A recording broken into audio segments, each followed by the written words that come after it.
Welcome to Shaurya Bharat digital platform. सारे बच्चों का स्वागत है। हम लोग पढ़ रहे हैं प्लांट किंगडम, और प्लांट किंगडम के अंदर मेजर कैटेगरी ऑफ प्लांट हम लोगों ने देख लिए। कौन कौन से? क्रिप्टोगेमी, फेनेरोगेमी। क्रिप्टोगेमी वो जो लोअर प्लांट होते हैं, ब्रायोफाइटा, टेरियोफाइटा और थैलोफाइटा। और फेनेरोगेमी के अंदर वो प्लांट जो कि हायर होते हैं, यानी कि जो सीड बनाते हैं। इनको फर्दर हम दो कैटेगरी के अंदर डिवाइड करते हैं। जिम्नोस्पर्म, जिनके अंदर सीड जो होते हैं वो नेकेड होते हैं, और दूसरे जो सीड होते हैं वो कवर्ड होते हैं। कवर्ड किससे होंगे? फ्रूट से कवर होंगे। फाइन। अब मोनोकोट और डाइकोट दोनों के दोनों हम लोगों ने पढ़ लिए थे। अब आगे बढ़ते हैं। जो कि इंपॉर्टेंट क्वेश्चंस बनाता है आपके पेपर के अंदर, वो है कुछ प्लांट के टिश्यू। तो पहले हम लोग समझते हैं कि जब हम बोलते हैं कि टिश्यू है पर्टिकुलर, तो वो टिश्यू क्या होता है, कैसे हम डिफाइन करते हैं कि उत्तक है। कोई बताएगा मुझे उत्तक या टिश्यू हम लोग कैसे डिफाइन करते हैं? ग्रुप ऑफ सेल्स जो कि सेम काम करती हैं, उनको हम लोग क्या बोलते हैं? ये हमारे टिश्यू हैं।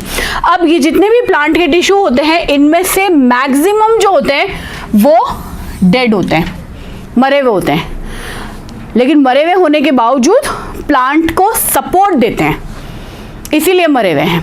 और कुछ जो होंगे वो लिविंग होंगे। इनको दो कैटेगरी के अंदर बांटेंगे। एक है मैरिस्टमैटिक और दूसरे हैं परमानेंट।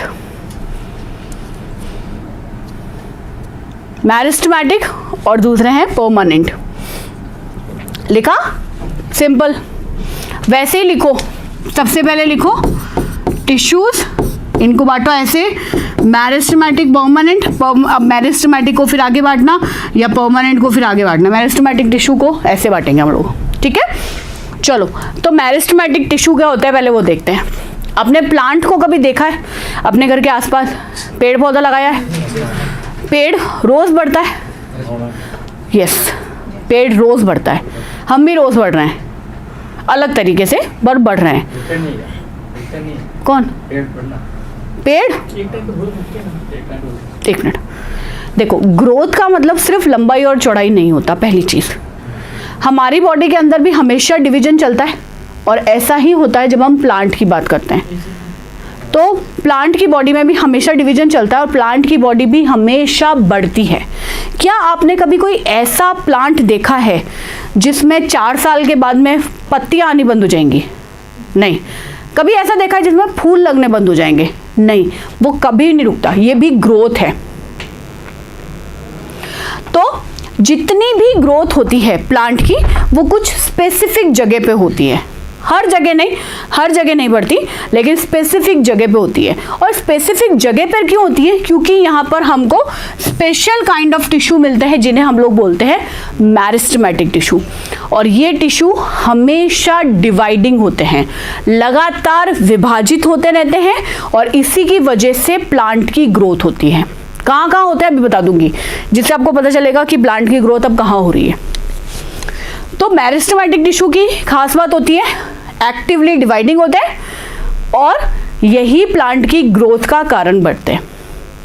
आगे बढ़े। इनको हम लोग 3 कैटेगरी के अंदर डिवाइड करेंगे। अब वो 3 कैटेगरी है हमारे पास में, एपिकल, लेटरल, इंटरकैलरी। तो पहले ये देखो डायग्राम, फिर तीनों को लिख लेना। पहला, प्लांट बढ़ना कहां से शुरू होता है? तुमने जब भी कोई पौधा लगाया तो तुमको क्या लगता है कि इसकी ग्रोथ कहां से होती होगी? पौधा लगा दिया, पौधा है पूरा छोटा सा ना, रूट से, और फिर स्टेम बढ़ता है, ठीक है? तो पहले आपको लगेगा कि इतनी सी रूट थी, अब वो थोड़ी सी और गहरी हो जाएगी, फिर इतना सा स्टेम था, वो थोड़ा सा और लंबा हो जाएगा। तो देखो यहाँ पे ग्रोथ कहाँ होती है? रूट में होती है, स्टेम में होती है, और उस स्टेम के साथ साथ स्टेम की चौड़ाई भी बढ़ती है हमेशा और हमेशा। तो आपने जब नीम का पौधा लगाया था तब वो बिल्कुल पतला सा था, लेकिन आज आपके पास में नीम का पूरा पेड़ है। तो यहाँ पर क्या होता है कि जब हम एपिकल टिश्यू की बात करते हैं, एपिकल का मतलब होता है शीर्ष पर होना। तो ये 2 जगह पाए जाएंगे। अगर मैं आपको बोलूँ कि ये आपका तना है, तो तने की टिप पर और रूट की टिप पर, जिससे रूट सॉइल के अंदर ग्रो करती है, और जो हमारा ये स्टेम है ये ऊपर की तरफ ग्रो करता है, ठीक है? तो ये हो गए एपिकल। दूसरा होता है लेटरल। लेटरल का मतलब होता है साइड में। तो इसकी वजह से जो पौधा है उसकी चौड़ाई बढ़ती है। एपिकल की वजह से क्या बढ़ेगी? लंबाई। और लेटरल की वजह से क्या बढ़ेगी? चौड़ाई। तीसरा होता है इंटर कैलरी। अब इंटर कैलरी कहाँ होता है? ये आपका एक तना, यहाँ से एक ब्रांच निकलेगी, यहाँ से लीफ निकलेगी। तो लीफ की टिप पर या इस तने के इंटर नोड पर जो टिश्यू होते हैं वो डिवाइड होंगे और उसकी वजह से भी जो इंटर नोड है उसकी लेंथ बढ़ेगी। गन्ना देखा है? गन्ना देखा है? ये तुम्हारा गन्ना है। ऐसे सेक्शन देखे गन्ने पे? देखे ऐसे सेक्शन? जहां लाइन होती है उसे बोलते हैं नोड, और दो नोड के बीच में ये वाला जो सेक्शन है इसे बोलते हैं इंटरनोड। ये स्टेम की खास बात होती है, नोड होना और इंटरनोड होना। लेकिन ये नोड आपको कभी भी बहुत बड़े पेड़ में नहीं दिखाई देंगे, बहुत छोटा सा। आप गुलाब का पौधा जब देखोगे तो उसमें आपको ये नोड्स जो है वो नजर आएंगे। जहां से ब्रांचेस निकलनी शुरू होती है वो नोड्स होते हैं। तो जब नोड्स पे मेरिस्टेमेटिक टिश्यू होंगे उसकी वजह से इंटर नोड की लंबाई बढ़ती है। तो लंबाई कैसे बढ़ रही है? सिरों से, बीच में से और चारों तरफ से। तो आपका पौधा सिरों से बढ़ता है ना, फिर उसके बाद में उसकी चौड़ाई बढ़ती है और उसके जो इंटर नोड होते हैं वो भी बढ़ते हैं। क्यों? क्योंकि यहाँ एक्टिवली डिवाइडिंग टिश्यू होते हैं जिनको हम लोग बोलते हैं मेरिस्टेमेटिक टिश्यू।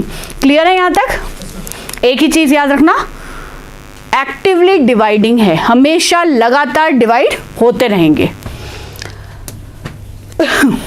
सेकेंड है हमारे पास में जो है परमानेंट। परमानेंट का मतलब क्या है?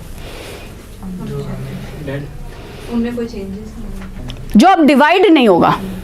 ठीक है, अब ये टिश्यू बन गए, अब इनमें फर्दर किसी भी तरह का कोई भी डिवीजन नहीं होगा। सो बेसिकली ये कंप्लीटली ग्रोन होते हैं और इनकी डिवीजन की जो भी कैपेसिटी होती है वो अब खत्म हो गई है। अब ये डिवाइड नहीं करेंगे। ये जो टिश्यू होते हैं ये दोनों तरह के हो सकते हैं, लिविंग भी हो सकते हैं और डेड भी हो सकते हैं।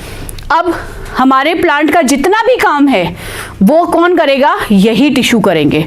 तो प्लांट का क्या क्या काम हो सकता है? प्लांट के अंदर क्या क्या काम? अगर तुम एक पौधा होते तो तुम्हारे अंदर कौन कौन से काम होते? फूड सिंथेसिस करना, तुम्हें खड़े रखना सुबह से लेकर शाम तक। ठीक है, फिर उसके बाद में हवा आ जाए तो थोड़ा सा झुका देना, थोड़ी ज़्यादा हवा आए तो हिलना पर टूटने नहीं देना, तुम्हें जड़ों के साथ में जमा कर रखना, जो भी पानी जमीन से खींच रहे हैं उसको लीफ तक पहुंचाना, टिप तक। ठीक, और फूड को ऊपर से लेकर नीचे तक लेकर आना। ये सारे काम कौन करेंगे? हमारे परमानेंट टिश्यू। तो हर एक काम सपोर्ट देंगे, प्रोटेक्शन देंगे, उसके बाद में वाटर, मिनरल और न्यूट्रिएंट का कंडक्शन भी करेंगे। वाटर और मिनरल का कंडक्शन जो है वो कहाँ से होगा? रूट से।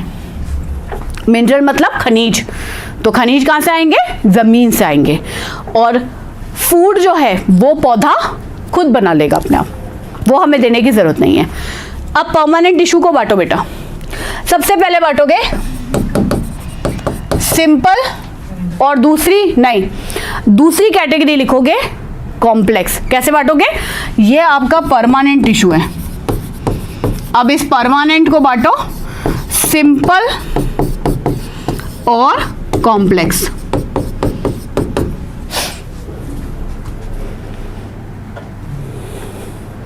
सिंपल और कॉम्प्लेक्स। अब सबसे पहले सिंपल टिश्यू में लिखो पैरेन्काइमा। पैरेन्काइमा हमारे प्लांट के अंदर जितनी भी बेसिक पैकेजिंग होती है, मतलब जहां पर भी भरना है ठूस ठूस के किसी को भी, तो वहां पर हम लोग क्या भरते हैं? पैरेन्काइमा। इसकी सेल्स हमेशा लिविंग होती हैं, यानी कि जिंदा होती हैं। और इनके बीच में बहुत बड़ा सा इंटरसेल्यूलर स्पेस होता है।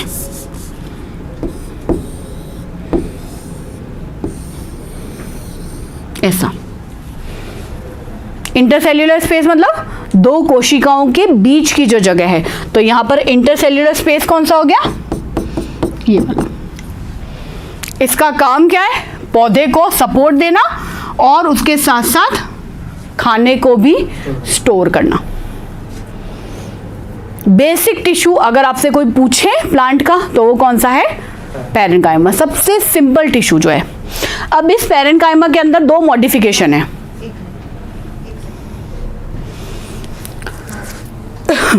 प्लांट को सपोर्ट देना और फूड को स्टोर करना।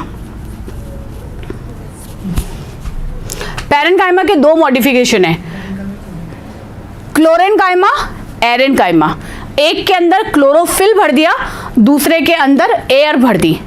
तो जब क्लोरोफिल इसके अंदर होगा तो ये बाकी सेल्स की तरह फोटोसिंथेसिस करेगा, और जब एयर इसके अंदर भरी होगी तो एक गुब्बारे की तरह काम करेगा। और ऐसा कहाँ होता है, जितने भी एक्वेटिक प्लांट होते हैं। कभी कमल का पौधा देखा है, देखा है कमल? और कौन कौन से पौधे देखे जो पानी में होते हैं? जलकुंभी, जलकुंभी देखिए, हाँ, बड़े बड़े पत्ते होते हैं जो पानी को पूरा का पूरा घेर लेते हैं, जिसमें फिर पानी दिखेगा ही नहीं, वो जलकुंभी होती है। तो इनके पौधे जो है पानी की सतह पे तैरते कैसे हैं, क्योंकि इनके जो पैरेन्काइमा होते हैं उनके अंदर एयर भर जाती है। तो एयर भर जाती है तो ये बिल्कुल किसी गुब्बारे की तरह उसे तैरने में या फ्लोट करने में मदद करते हैं। तो ये दो मॉडिफिकेशन हो गए, क्लोरेन्काइमा और एरेन्काइमा। एक के अंदर क्लोरोफिल भरा, दूसरे के अंदर हम लोगों ने भर दिया एयर।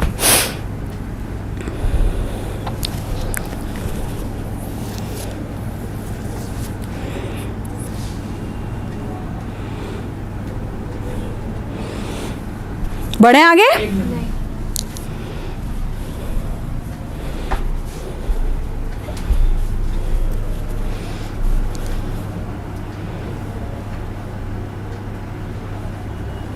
बियॉन्से का मतलब क्या होता है, क्या?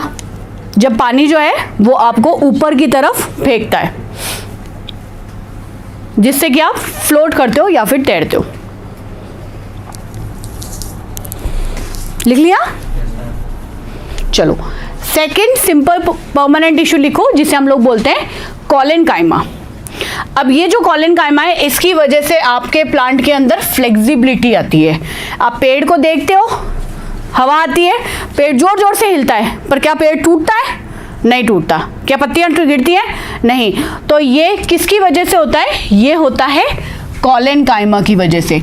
और क्वेश्चन भी इसी तरह से पूछा जाएगा कि वो कौन सा टिश्यू है प्लांट के अंदर जो उसे फ्लेक्सिबिलिटी प्रोवाइड करवाता है। और फ्लेक्सिबिलिटी किसकी वजह से आती है? कॉलेनकाइमा की वजह से। इसकी जो सेल्स होती हैं वो भी लिविंग होती हैं, थोड़ी सी इरेगुलर होती हैं और कॉर्नर पर से थोड़ी सी थिक हो जाती है, और इसके साथ साथ उनका इंटरसेल्यूलर स्पेस भी थोड़ा सा कम हो जाता है। डायग्राम या पिक्चर देखो, तुमको ज़्यादा अच्छी तरह से समझ में आएगा।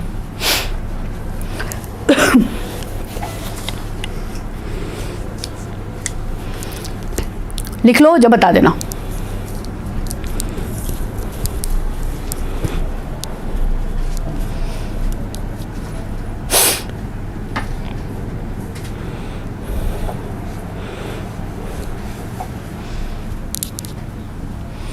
चले आगे।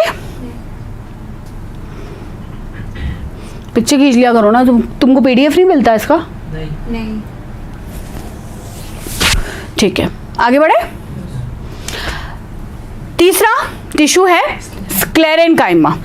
ये टिश्यू डेड होता है, मरा हुआ है। और मर किसकी वजह से गया? क्योंकि यहां पर डिपॉजिट हो गया है आके लिग्निन। लिग्निन याद है किसी को? सेल वॉल के अंदर पढ़ाया था कि सेल वॉल बनी होती है सेल्यूलोज की, हेमी सेल्यूलोज की, पैकेटीन की, और उसके अंदर कभी कभी डिपोजिशन हो जाता है लिग्निन, सुबेरिन, क्यूटीन का। ये वही लिग्निन है।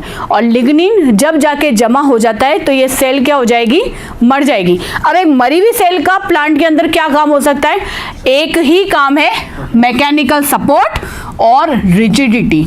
तो प्लांट का हर एक वो पार्ट जो थोड़ा कठोर होता है, आसानी से मुड़ता नहीं है, उसके अंदर कौन से टिश्यू पाए जाते हैं, वो होते हैं स्क्लेरेन्काइमा। इसकी वजह से प्लांट स्टिफ होता है और हार्ड होता है। तो एक बार यहाँ पर ये देखो, ये जो तुमको यहाँ पर एरे दिख रहे हैं पूरे के पूरे, ये सारे के सारे लिग्निन का डिपोजिशन है, जिसकी वजह से प्लांट के अंदर कठोरता आती है। तो मुझे एक बात बताओ, जब आप घर के अंदर पौधा लगाते हो, क्या वहाँ पर भी स्क्लेरेन्काइमा होता है या नहीं होता? पौधे के अंदर छोटा मैंने आपको प्लांट दे दिया, होगा नहीं होगा? पक्का छोटा सा जो है नहीं होगा? क्यों नहीं होगा? क्योंकि वो सॉफ्ट होता है, बहुत इजीली बेंड हो सकता है। तो पैरेन्काइमा होगा और कॉलेन्काइमा होगा, लेकिन उसके अंदर स्क्लेरेन्काइमा नहीं होता। लेकिन अगर मैं आपको ये बोलूं कि थोड़ा सा वो प्लांट बड़ा हो जाता है, डंडी उसकी या स्टेम उसका थोड़ा सा मोटा हो जाता है, तब उसके अंदर धीरे धीरे क्या फॉर्मेशन होने लग जाता है, हमारा स्क्लेरेन्काइमा। इजी।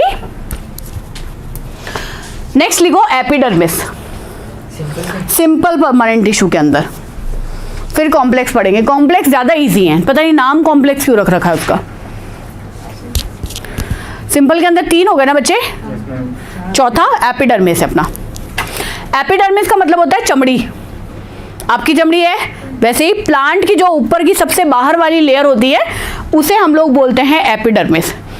अब जैसे आपकी त्वचा या आपकी जो स्किन होती है वो आपको हर एक चीज से बचाती है, वैसे ही प्लांट की स्किन भी हर एक चीज से, हर एक खतरे से उसको बचाती है। तो खतरा क्या क्या हो सकता है? सबसे पहला खतरा है उसको कि मेरा पानी कोई ना ले जाए, सीधी सी बात है, मेरा पानी कोई ना ले जाए, मुझे कोई चोट ना पहुंचाए, मैकेनिकल। और तीसरा, मुझ पर कोई फंजाई जो है वो अटैक नहीं करे। और इसके लिए ये जो हमारी एपिडर्मिस होती है, ये एक वैक्सी या वाटर रेजिस्टेंट लेयर को सिक्रीट करती है। कभी प्लांट के साथ में थोड़ा सा समय बिताना और उसका जो तना होता है उसको छूकर देखना, उसकी जो पत्तियां होती हैं उसको छू के देखना, आपको पत्तियां हल्की सी ऐसे लगेगा जैसे पॉलिश हैं। वैक्स का मतलब ऐसे नहीं है इसको निकालोगे तो वैक्स आ जाएगा, पर वो हमेशा बहुत स्मूथ, बहुत चिकनी होती हैं। और वो चिकनी किसकी वजह से होती है? इसी वैक्स की लेयर की वजह से। तो ये वैक्स की लेयर क्या करती है? आपकी स्किन है, आप अपनी स्किन के ऊपर वैसलीन लोशन लगाते हो, सर्दियां आ गई अभी, तो वो वैसलीन लोशन क्या करता है? आपकी बॉडी का मॉइस्चर जो है उसको लॉक कर देता है। बस वही काम जो है वो ये यहाँ कर रहा है, क्योंकि प्लांट के लिए कोई वैसलीन नहीं बना रहा कि लो और लगा दो। तो इसके लिए यहाँ पर प्लांट की ये जो एपिडर्मिस होती है ये खुद ही एक लेयर बना देती है। ऐसे प्लांट जो कि ड्राई हैबिटेट में उगते हैं, ड्राई हैबिटेट मतलब हमारा प्यारा राजस्थान। तो हमारा प्यारा राजस्थान जो है, इसके जितने भी प्लांट आप देखोगे वो इतने चिकने और सुंदर नहीं होते। क्यों? प्लांट तो देखे हैं अपने आसपास में, राजस्थान का प्लांट बताओ, रेगिस्तान का खेजड़ी। तो जब आप खेजड़ी पे जाते हो तब आपको वो इतनी सुंदर वाली फीलिंग नहीं आती कि कोई उसके सामने खड़ा होकर फोटो भी खिंचवा ले। ऐसा क्यों है? तो वो भी बेचारा पौधा और इतने सालों से लगा पड़ा है वहाँ पे, एकदम डटे हुए है, तो फिर वो इतना खूबसूरत क्यों नहीं है? क्योंकि उसको जिंदा रहना ज़्यादा ज़रूरी है। तो उसने क्या किया, अपनी स्किन को और ज़रूरत से ज़्यादा मोटा कर लिया। और मोटा करने का कारण सिर्फ एक, पानी एक तो वैसे ही ज़मीन के अंदर कम है, जितना भी मैं खींच रहा हूँ वो हवा मुझसे चुरा के ना लेके चली जाए। बस इस एपिडर्मिस के अंदर एक बहुत कमाल की चीज़ भगवान ने बनाई है, और वो है स्टोमेटा। तो स्टोमेटा आप ये लगा लो गेट है अंदर एंटर करने के लिए। अंदर एंटर करेगा क्या? अंदर एंटर करेगा CO2 और बाहर निकलती है ऑक्सीजन। इसके अलावा यहां से बाहर निकलता है वाटर, उसे बोलते हैं ट्रांसपिरेशन, अभी दिखाएंगे। तो ये जो स्टोमेटा होता है एक ओपनिंग है और बाकायदा इसके ऊपर दरवाजे लगे हुए हैं जिनको हम लोग बोलते हैं गार्ड सेल्स। ये देख लो, ये स्टोमेटा क्लोज्ड है और जब ये दरवाजे खुलेंगे तो ये स्टोमेटा ओपन हो जाएगा। कार्बन डाइऑक्साइड पढ़ाई थी मैंने आपको। कार्बन डाइऑक्साइड और वाटर का इस्तेमाल करके प्लांट क्या करेंगे, अपना खाना बनाएंगे। तो कार्बन डाइऑक्साइड अंदर कैसे जाएगी, इसी स्टोमेटा से। क्लियर। उसके बाद में वो ऑक्सीजन बनाएंगे तो ऑक्सीजन बाहर कहाँ से आएगी, इसी स्टोमेटा से। तो गैस का जितना भी एक्सचेंज होता है वो किससे होता है, स्टोमेटा से। लिखा।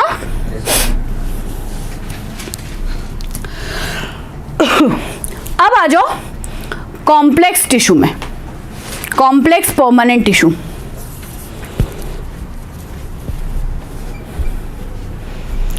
सिंपल से ज्यादा सिंपल है, पर कॉम्प्लेक्स हम लोगों ने फिर इसे कहा क्यों, क्योंकि इसके अंदर एक तरह की सेल्स नहीं होती, 2 से 3 अलग अलग कंपोनेंट होते हैं, वो मिलजुल कर एक काम करते हैं, तो हम इसको बोलते हैं complex tissue. Complex permanent tissues. ठीक, 2 होते हैं, जाइलम, फ्लोएम, और इन दोनों को कलेक्टिवली हम लोग कहते हैं वस्कुलर टिश्यू या बंडल।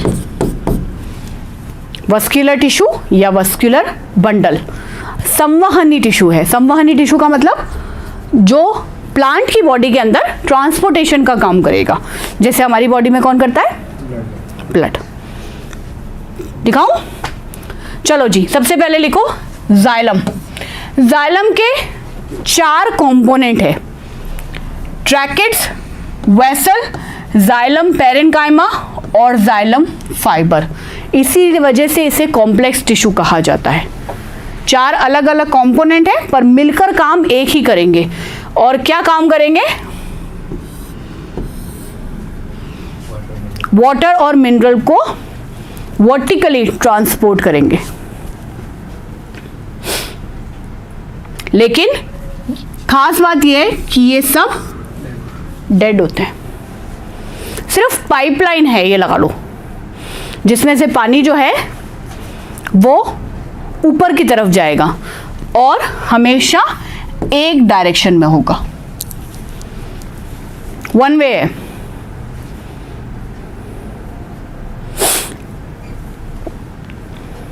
जाइलम का काम समझ में आया। दूसरा है हमारा फ्लोएम। फ्लोएम के भी 4 अलग component, sieve tube, companion cell, phloem parenchyma और फ्लोएम फाइबर। इसके सारे टिश्यू जो है वो लिविंग होते हैं एक्सेप्ट फ्लोएम फाइबर, और ये 2 वे काम करता है।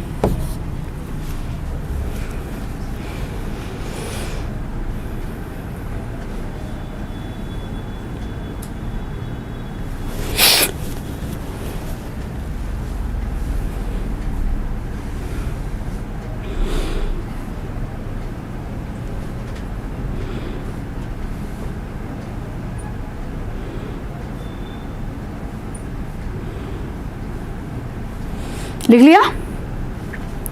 फ्लोएम किसको ट्रांसपोर्ट करेगा, फूड को, और ये फूड बनेगा कहाँ, लीव्स के अंदर। वहां से पौधे के हर एक पार्ट तक कौन ले जाता है इसको, फ्लोएम। हुआ, तो टिश्यू सारे के सारे कंप्लीट हो गए। ओके, अब एक बहुत इंपॉर्टेंट चीज वो ये है कि अगर किसी प्लांट की एज आपको निकालनी हो, प्लांट की नहीं, एक्चुअली ट्री की एज निकालनी हो, प्लांट की एज नहीं निकाल सकते हम लोग, तो एक आपके पास में बहुत बड़ा सा चौड़ा सा मैंने आपको ट्रंक दे दिया। ट्रंक वो होता है जिसका तना वुडी होता है ना। केले के पेड़ की आयु नहीं निकाल सकते, क्यों, क्योंकि उसका जो तना होता है वो बहुत सॉफ्ट होता है, वुडी नहीं होता। अब जो वुडी स्टेम्स होते हैं उनकी एज जो है हम लोग निकाल सकते हैं बहुत इजीली।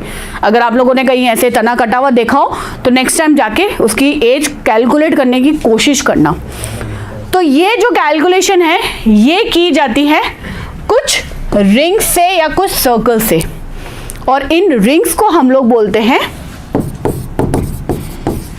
एनुअल रिंग, हिंदी में बोलते हैं वार्षिक वलय। तो ये ये वार्षिक वलय जो है वो हमको क्या बताती है? वार्षिक वलय हमको ये बताती है एक साल के अंदर इस पेड़ के अंदर कितनी लकड़ी बनी है, उसका अंदाजा हमको हो जाता है इस रिंग से। अब ये जो रिंग्स है ये हमको दो अलग अलग कलर के अंदर नजर आती हैं। सबसे पहली रिंग होती है स्प्रिंग वुड की। स्प्रिंग वुड की जो रिंग होती है वो होती है लाइट कलर की। स्प्रिंग यानी जब बसंत आता है तो प्लांट बहुत एक्टिवली ग्रो करता है बसंत ऋतु के अंदर, और इससे जो लकड़ी बनती है वो हल्के कलर की होती है। तो जो हमारे को रिंग भी मिलेगी वो कैसी होगी? लाइट कलर की। उसके बाद में हम इसे क्या बोलते हैं? अर्ली वुड, क्योंकि सबसे पहले स्प्रिंग आएगी और उसके अंदर वो लकड़ी बनेगी। सेकंड लकड़ी हमारी बनती है जब आता है ऑटम का पीरियड, और इसे हम लोग बोलते हैं लेट वुड। ये रिंग होती है डार्क रिंग। तो एक स्प्रिंग वुड की रिंग, एक ऑटम वुड की रिंग मिलकर हमारी बनाती है एनुअल रिंग। देखो पिक्चर के अंदर लाइट और डार्क बता सकते हो कौन कौन सी है? दिखाई दे रही है? तो आपके पास में ये भी तरीका है कि या तो आप सारी की सारी डार्क कलर वाली गिन लो या सारी की सारी लाइट कलर वाली गिन लो। तो जो भी आपके पास में रिंग्स आती हैं वो एक साल की एज बताती हैं। तो आप जब इस पिक्चर वाले पेड़ को देखोगे तो आपको उसकी एज लगभग कितनी नजर आएगी? ये पेड़ मैंने आपको काट के दे दिया और इसकी शुरुआत जो है वो ऐसे की जाती है, ठीक है? बताओ, अंदाजे से बता दो, कोई यहाँ पे नंबर नहीं दे रहे।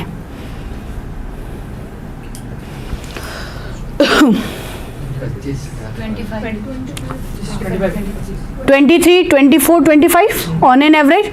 इतने साल पुराना ये पेड़ है। हाँ बिल्कुल निकालेंगे, लो निकाल ली। स्प्रिंग वुड और ऑटम वुड दोनों को मिलकर बनाते हैं एक वार्षिक वलय या एनुअल रिंग, और उससे पेड़ की आयु का अंदाज़ा लगाया जाता है कि इसके अंदर 25 सालों में भैया इतनी सारी लकड़ी जो है वो तैयार हुई है। तो ये दिखने में भी जैसे हम लोगों को यहाँ पे सिर्फ सेक्शन में दिखाई दे रहा है, तो ये पेड़ कम से कम इतना मोटा तो होगा ही होगा, तब इसकी इतनी सारी वलय जो है हमको नज़र आ रही है। हो गया ये? ओके, नेक्स्ट लिखो फोटोसिंथेसिस। फोटोसिंथेसिस की हालांकि ये रिएक्शन हम लोगों ने लिखी हुई है, आई होप आप लोगों को याद हो गई होगी, ठीक? तो फोटोसिंथेसिस में होगा क्या? कार्बन डाइऑक्साइड और वाटर की उपस्थिति के अंदर पौधे अपना खाना बनाते हैं और उसे हम लोग बोलते हैं ग्लूकोज। उसके साथ में ऑक्सीजन जो है वो रिलीज हो जाती है, लिबरेट हो जाती है, और इसके साथ में हम लोगों को कुछ एनर्जी भी मिलती है। अब यहाँ पर इम्पॉर्टेंट चीज़ ये है जो क्वेश्चन में पूछी गई है कि आपके पास में ऑक्सीजन निकल रही है तो या तो कार्बन डाइऑक्साइड से निकलेगी या वाटर से निकलेगी, दो ही चीज़ें हैं ना यहाँ पर। तो ये दोनों चीज़ों में से ऑक्सीजन का सोर्स क्या है?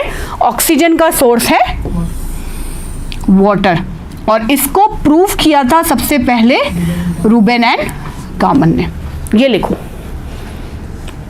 कि जो ऑक्सीजन निकल रही है वो कहाँ से निकल रही है? वाटर के स्प्लिट होने से निकल रही है। कार्बन सीधा का सीधा ग्लूकोज के अंदर कन्वर्ट हो रहा है। बढ़े आगे?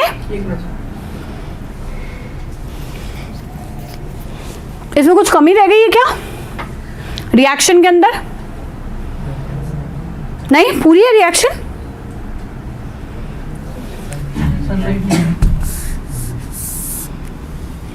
सनलाइट नहीं बनाई तुमने, और क्या नहीं बनाया? क्लोरोफिल नहीं बनाया, उनके बिना होगा थोड़ी ना। चले ओके, अब लिखो क्लोरोफिल। सबसे पहले क्लोरोफिल।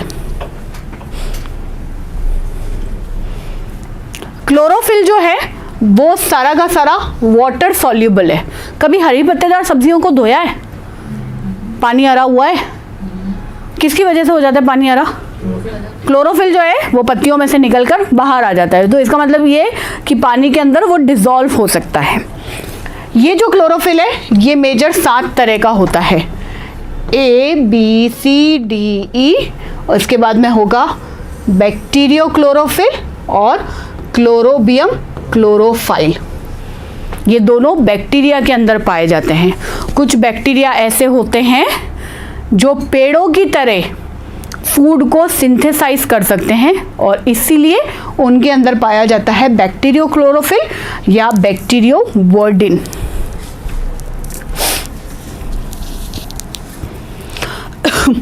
ये जो हमारा क्लोरोफिल है सिंपल स्ट्रक्चर है, इसके अंदर होती है एक पोरफायरिंग रिंग और एक फाइटोल चेन, और इस पोरफायरिंग रिंग के साथ में जुड़ा होता है एक मेटल जो है मैग्नीशियम, जिसकी वजह से इसका रंग कैसा दिखाई देता है, हरा।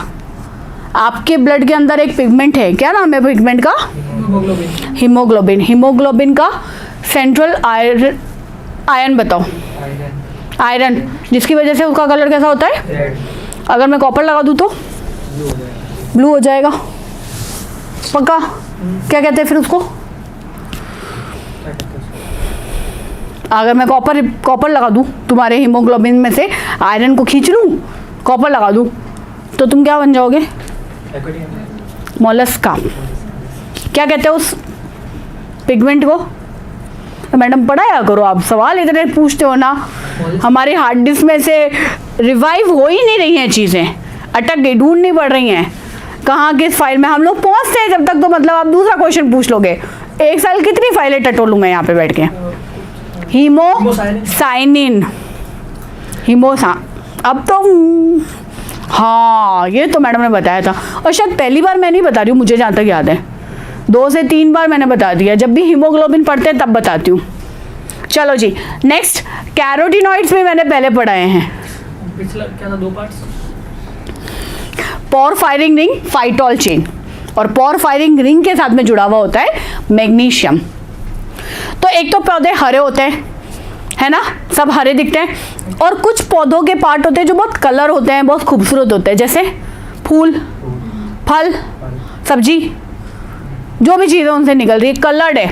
तो वो कलर्ड किसकी वजह से होते हैं, वो सेकंड तरह के पिगमेंट होते हैं जिन्हें बोलते हैं कैरोटिनॉइड्स। कैरोटिनॉइड की खास बात ये है बेटा कि ये हमेशा लिपिड के अंदर सॉल्युबल होते हैं। आम खाया है, पानी में डाल के रखा है आम, पीला हुआ है पानी, उसका तो हो गया, कटे हुए आम से भी नहीं होगा, कटे हुए आम से भी नहीं होगा, कटे हुए आम से भी नहीं होगा। अच्छा, टमाटर खाया है, पानी से धोया है, टमाटर की वजह से पानी लाल हुआ है। गाजर धोया है, गाजर की वजह से कभी ऑरेंज कलर का हुआ है पानी, क्यों नहीं हुआ, क्योंकि उसके अंदर क्या होता है, जितनी भी रंगीन चीजें हैं ना जो तुम खाते हो प्लांट से आने वाली, वो सब रंगीन चीजें किसकी वजह से है, कैरोटिनॉइड्स की वजह से। ये होते हैं 3 मेजर कलर के अंदर, yellow, orange, red. Further 2 category के अंदर बांटेंगे, कैरोटीन्स और ज़ेंथोफाइल। कैरोटीन होते हैं रेड, ऑरेंज, ज़ेंथोफाइल होते हैं येलो कलर के। ये नहीं लिखवाया मैंने पहले, नहीं पढ़ाया, पढ़ाया था ना, वो उन्होंने नहीं पढ़ाया, वो सही है, उन्होंने नहीं पढ़ाया। चलो बेटा, कैरोटीन्स के अंदर लिखो alpha carotene, beta carotene, lycopene. गाजर खाया है, गाजर कैसे रंग का होता है, गाजरी कलर का। गाजर कैसे कलर का होता है, गाजरी कलर का। और गाजरी कलर क्या होता है, वो जो गाजर का कलर होता है। हाँ जी, गाजर का कलर कैसा होता है, ऑरेंज। ऑरेंज कलर की गाजर कहाँ से है, विदेशों में जाके खा ली बहन तूने, जिसका मम्मी हलवा बनाती है। तुमने अभी तक क्या सोचा, क्या पूछ रही हूँ, मैंने बस सैलेड वाली ऑरेंज, अमेरिकन, वो जिसका मम्मी हलवा बनाती है वो रेड होती है, रेड होती है साइडली रेड या ऑरेंज, हम ऐसे बोल सकते हैं। रेडिश तो मूली होती है, वो तो मूली होती है, हाँ, रेडिश कलर की होती है, ठीक है। तो उनके अंदर पाया जाता है बेटा कैरोटीन, और इसीलिए कहते हैं गाजर खाने से आंखें तेज होती हैं। लाइकोपीन लाल कलर का पिगमेंट है, ये पाया जाता है टमाटर के अंदर। टमाटर वो जो पके हुए होते हैं लाल कलर के होते हैं, उनके अंदर लाइकोपीन होता है। आ जाओ भाई ज़ैंथोफाइल्स के अंदर। हरे टमाटर में क्या होता है? क्लोरोफिल। फिर क्या होता है? यही होता है सेम पिगमेंट। क्लोरोफिल होगा तो वो टमाटर खुद फूड बनाएगा, तुमको क्यों देगा फिर? बात तो सही है। बात तो सही है। हाँ, ये बात मैंने पहले भी बताई थी ना एक बार। क्या होता है, जब वो पकना शुरू होता है तो उसके अंदर केमिकल चेंजेस होते हैं, उसकी वजह से ये सारे के सारे पिगमेंट फॉर्मेशन होता है। आपको पता है एक पौधा अगर आप अंधेरे में रख दो तो वो पौधा कैसे कलर का हो जाता है? एक पौधा है, उसको आप अंधेरे में रख दो, वो पौधा कैसे कलर का हो जाएगा? मुरझा जाएगा, पीले कलर का हो जाएगा। तो हरा था पीला कैसे हो गया? क्योंकि उसके अंदर का सारा क्लोरोफिल जो है वो हट जाएगा। उस पौधे को दोबारा आप धूप में रख दो, वापस हरा हो जाएगा। तो ये सब चीज़ें केमिकल रिएक्शंस पे चलती हैं। ज़ैंथोफिल्स में लिखो बेटा ल्यूटीन और ज़ियाज़ैंथीन। जो भी पीले कलर का आम या फ्रूट आपने खाया है कलर्ड, उनके अंदर दोनों पिगमेंट कौन से होते हैं? ल्यूटीन और ज़ियाज़ैंथीन। लिखा? ये देखो क्या बनाया है यहाँ पे, ज़ियाज़ैंथीन, लाइकोपीन, ये गाजर के अंदर बीटा कैरोटीन डाल दिया। हो गया? चलो नेक्स्ट पिगमेंट लिखो फाइकोबिलीन। फाइकोबिलीन। आज पता चला कि पौधे कितना सारा सामान लेके बैठे अपने साथ में, नहीं? इंसानों को पढ़ना ज़्यादा इजी है, पौधे ज़्यादा कॉम्प्लेक्स होते हैं हमारे बनिस्बत। चलो बेटा, फाइकोबिलीन अगेन वाटर सॉल्युबल पिगमेंट होते हैं और इनको दो कैटेगरी में बताएंगे, फाइकोसाइनिन, फाइकोइरिथ्रिन। दोनों के अंदर फर्क वही है जैसे इनका नाम लिखा गया है। फाइकोसाइनिन होता है ब्लूइश ग्रीन कलर का, पाया जाता है साइनोबैक्टीरिया के अंदर, और फाइकोइरिथ्रिन होता है रेड कलर का, पाया जाता है रेड एल्गी के अंदर। साइनोबैक्टीरिया को आप लिखोगे blue green algae, blue green algae. दोनों एल्गी की फोटो आपके सामने लगी हुई है। ब्राउन भी होती है, कल मैंने पढ़ाई तो थी एक ब्राउन कलर की एल्गी पढ़ाई थी,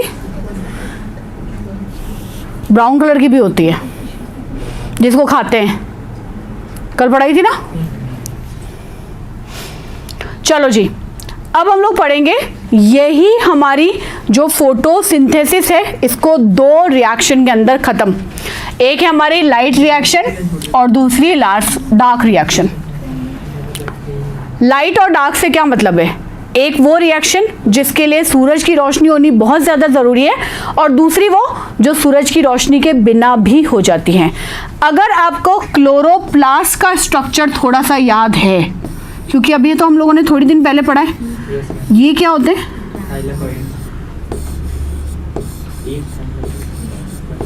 हाँ बेटा, ये क्या है? जल्दी जल्दी बताओ।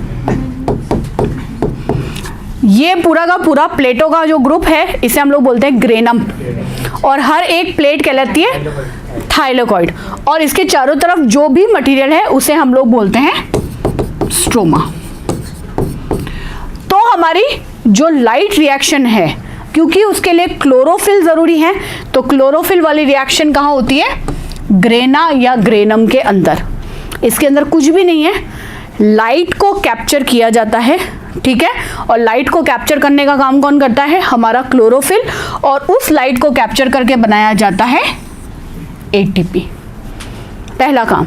अभी फूड नहीं बनाए, अभी सिर्फ और सिर्फ जितना भी फूड बनाना है उसके लिए एनर्जी को इकट्ठा किया जाएगा। जब एक बार एनर्जी इकट्ठी हो जाती है तब उससे बनाया जाता है ग्लूकोज।